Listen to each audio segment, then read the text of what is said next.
Tu vas au travail, tu critiques ton patron. C'est vrai que tu auras ton salaire, mais ton salaire, tu ne pourras rien faire avec parce que tu critiques ton propre patron. Alors beaucoup d'entre nous le faisons. Souvent notre patron nous exaspère et on peut le critiquer dans le salon, on peut parler mal de lui. Quelqu'un qui te donne à manger, tu parles mal de lui, soit disant que c'est un franc-maçon. Mais c'est l'argent des francs-maçons là que tu manges. C'est un sorcier, mais c'est l'argent de la sorcellerie là que nous mangeons. Ce que tu n'apprends pas à honorer ne peut pas arriver vers toi. Ce que tu n'apprends pas à célébrer ne peut pas arriver vers toi. Si tu ne célèbres pas le mariage des autres, tu ne te donneras pas un bon mariage. Parce que tu es en train de dire à Dieu de façon voilée que ce n'est pas bon. Si tu n'arrives pas à acclamer la Range Rover de quelqu'un, tu ne te donneras pas une Range Rover. Parce que tu es en train de dire à Dieu de façon énigmatique que la Range Rover n'est pas bénéfique. Si tu n'apprends pas à célébrer la vie de prière de quelqu'un, toi tu ne pourras pas avoir une vie de prière. Parce que tu es en train de dire à Dieu de façon voilée que la vie de prière, je ne l'aime pas. Et quand vous voyez un enfant de Dieu zélé dans la maison de Dieu, ah mais lui on le connaît, il est zélé, mais tout à l'heure on verra ce qu'il fera. Alors tu méprises son zèle. Mais comment Dieu te donnera toi-même du zèle pour l'évangile? L'état de notre cœur cet après-midi, notre élévation, notre succès, notre percée, notre évolution dépend de l'état de notre cœur. Pendant que je conduisais, que je venais avec mon épouse, j'étais en train de comprendre que l'état de notre cœur doit être transformé. Moi le premier, nous devons changer l'état de notre cœur. Et notre cœur doit ressembler au cœur de Dieu. Notre cœur doit être comme le cœur de Christ, afin que nous soyons les véritables disciples du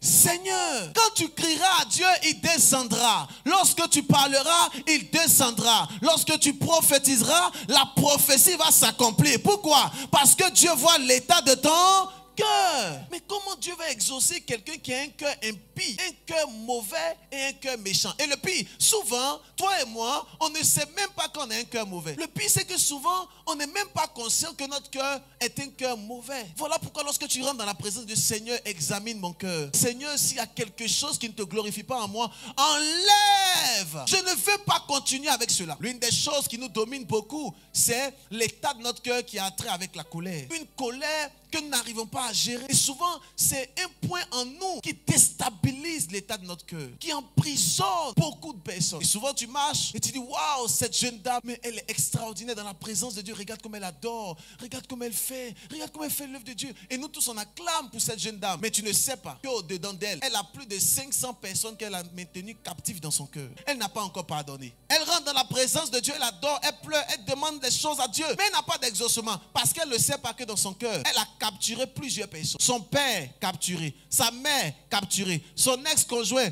capturé, son copain capturé, le pasteur capturé. Pourquoi? Parce qu'ils l'ont tellement blessé qu'elle les a tous capturés dans son cœur. Et ils sont en prison dans son cœur. Et Dieu lui dit non, laisse-le. Elle dit non Seigneur, moi j'ai laissé, mais je ne peux pas oublier. Moi j'ai pardonné, mais je ne peux pas oublier. Et ça reste là, comme une forteresse. Je prie aujourd'hui que tu puisses les libérer au nom puissant de Jésus-Christ. Oh oh, donne-moi le meilleur des amens.